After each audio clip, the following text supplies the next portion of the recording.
Currently, we are standing in front of Goan Tableau for 2024, which is being entirely conceptualized and created by Sushant Khedekar, a renowned artist from Goa.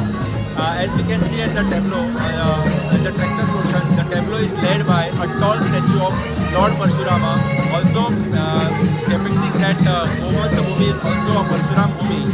And we can see a very tall statue right on the tractor portion.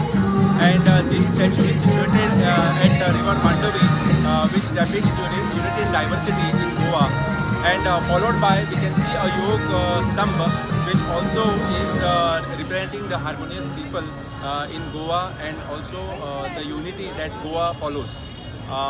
It is spread across the lane. We can see the Yog Setu created, which is a architectural brilliance. We can also call it as engineering brilliance. And we can see various yogasanas and yoga postures which have been created and depicted, which is right in the city art of Pension near River Mandovi. And also we have conceptualized the theme of Har Ghar Jal, which was promoted and started by our Honorable Prime Minister Shri Narendra Modi ji, and Goa being the very first state to have this mission completed of Har Ghar Jal. So in all, we are having a very tremendous response to this float. We are